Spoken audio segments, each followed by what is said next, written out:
So picture this. You're watching footage of astronauts on the International Space Station, right? They're gracefully floating around, doing midair backflips. It looks like literal magic. And naturally, most of us just assume, well, yeah, they're in space, so there's zero gravity. But I'm going to let you in on a massive secret. Earth's gravity, it absolutely still reaches them up there. It's pulling on them right this very second. So why on Earth, or I guess why in space, do they actually float?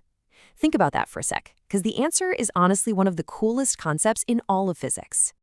Welcome to today's Explainer. Today we're decoding the invisible force that runs the entire universe, from massive planets orbiting the sun all the way down to the loose change jangling in your pocket. We're taking a deep dive into force and gravity, high school physics style, but we're tossing out the dense textbook jargon. We're going to see exactly how the universe's rulebook actually works. I'm super excited to guide you through this because once you see the hidden mechanics of gravity, you'll honestly never look at the world the same way again. All right, here's our game plan for today. Number 1, Newton's universal law. 2, Earth's varying gravity. 3, the classic coin and feather experiment. And finally, number 4, freefall and weightlessness. Let's kick things off with section 1, Newton's universal law. Okay, we need to clear up 2 words we use interchangeably all the time, but in physics, totally different beasts. First up, gravitation. Gravitation is the universal pull between any 2 masses. Like, sure, it's the attraction between the Earth and the Moon, but it's also the attraction between, say, your computer and your coffee cup. If it has mass, it has gravitation, period. On the flip side, we have gravity. Gravity specifically refers to Earth's downward pull on objects near its surface. So basically, gravity is just our local Earth brand version of the much bigger phenomenon of gravitation. Which brings us to a pretty classic question. Why exactly is Newton's law of gravitation called a universal law?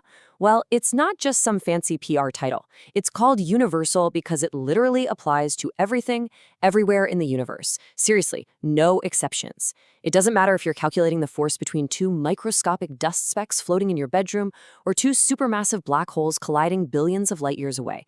The exact same mathematical rule applies. It ignores absolutely no mass anywhere. And the ultimate anchor of this cosmic rulebook is something called the universal gravitational constant. You can kind of think of this as the cosmic glue holding Newton's equation together. To calculate the exact gravitational force between any 2 objects, you take their masses, multiply them, divide by the square of the distance between them, and then you apply this constant. It's this steady, completely unchanging value that lets us crunch the numbers with total precision, whether we're talking about giant planets or tiny pebbles. Moving right along to section 2, Earth's varying gravity. So we already established that gravity is Earth-specific pull. Well, when Earth yanks down on an object, it makes that object speed up as it falls. We call this the acceleration due to gravity, and in physics, we just represent it with a lowercase g. Now, the crucial thing to remember here is that g isn't just a force, it's a measurement of exactly how fast an object accelerates when gravity is bossing it around. And the direction? Always straight down toward the dead center of the Earth. If you've ever sat through a physics class, this next number is probably burned into your brain forever, 9.8 meters per second squared. But what does saying the acceleration due to gravity on Earth is 9.8 meters per second squared actually mean in plain English?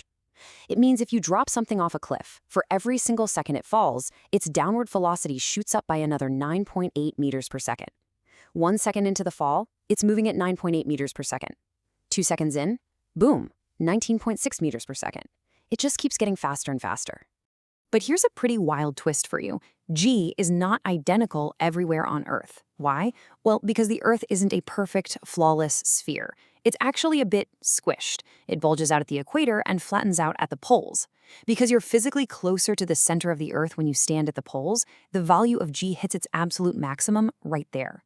Meanwhile, at the equator, it's at its minimum, and this has real, literal effects. An object will genuinely weigh a tiny bit more at the poles than at the equator. Same goes for elevation. Down in a low valley like the Terai, you'll weigh slightly more than you would hiking up in the high, hilly regions, just because you're that much closer to the Earth's center of mass. Which sets up our next point beautifully. What if you just kept going down? Where is the value of G exactly 0 on Earth? Right at the core. If you could somehow magically teleport to the exact center of our planet, all the immense mass of the Earth would be pulling you equally in every single direction. All those gravitational pulls would perfectly cancel each other out, meaning the value of G drops to an absolute 0. You'd be completely weightless, suspended right in the middle of our ridiculously heavy planet. All right, section 3, the ultimate test, coin and feather. Okay, mental experiment time. Imagine you're holding a heavy metal coin in one hand and a super light, fluffy feather in the other. Step 1, you drop them in a normal, everyday room filled with air. What happens? Obviously, the coin plummets like a rock and the feather just kind of drifts down. It totally looks like heavier things fall faster, right? But hold on. Step 2, let's remove the air. We stick them both inside a sealed glass tube and use a pump to suck out every single molecule of air, creating a total vacuum.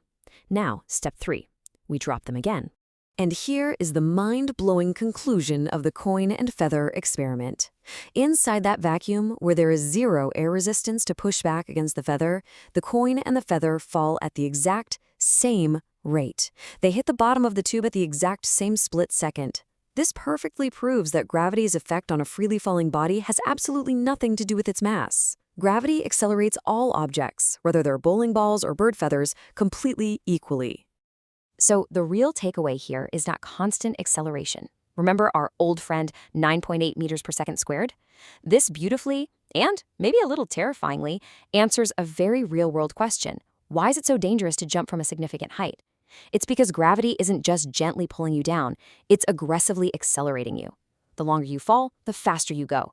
A small drop means a slow impact. But a huge drop, that means gravity has had seconds upon seconds to just endlessly multiply your velocity, making the final impact incredibly forceful and, yeah, incredibly dangerous. Finally, let's bring it home with section 4, freefall and weightlessness. First things first, let's nail down what freefall actually means. Freefall is the state of a body when gravity is the one and only force acting upon it, period. No air resistance, no hidden strings attached, no floor pushing up against your boots. During true freefall, the value of G acting on you is just the full, unhindered gravitational acceleration of wherever you happen to be. You are 100% at the mercy of gravity.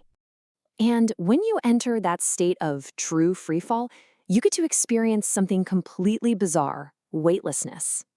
So how do we define weightlessness? Simply put, it's the state where a body feels like it has zero weight. Notice I emphasized feels like. Gravity is definitely still pulling down on you, but because absolutely nothing is pushing back up against you to support your mass, you don't feel heavy at all. You just feel perfectly, effortlessly adrift. Now, this concept perfectly explains artificial satellites. Have you ever wondered why a satellite doesn't just crash back down to Earth, or why it needs literally zero engine fuel to keep circling the globe? It's because that satellite is actually in a state of continuous, never-ending freefall. Here's the trick. It's moving sideways so incredibly fast that as gravity pulls it down, the actual curvature of the Earth falls away beneath it at the exact same rate. It is constantly falling toward the ground, but it's going so fast sideways that it just keeps missing. Because gravity is the only force doing the work of bending its path, the satellite needs absolutely zero energy to maintain its orbit. And boom, here we have the answer to the mystery we opened with. Why does an astronaut feel weightless inside a space station? Because the astronaut, the spaceship, their tools, their freeze-dried ice cream, everything inside is in that exact same state of continuous freefall together. Gravity is still very much reaching them up there. In fact, it's the only thing keeping them from flying off into deep, dark space. But since the ship is falling at the exact same rate as the astronaut inside it, there's no floor pushing up against their feet. They are just falling together forever, which creates that incredible illusion of weightlessness. All right, to wrap this explainer up, I want to leave you with a quick numerical challenge that ties all this crazy physics together. Imagine you have an object that weighs exactly 200 newtons right here on the surface of the Earth. What will its weight be if you load it into a rocket and blast it up to a height of 6,400 kilometers? Now, keep in mind, 6,400 kilometers just so happens to be the exact radius of the Earth, so you're basically doubling your distance from the Earth's center. Based on everything we just uncovered about Newton's universal law and how gravity weakens over distance, what's going to happen to those 200 newtons? Think it over, crunch the numbers, and keep questioning the universal forces all around you. Thanks for hanging out with me for this explainer, and I'll catch you next time.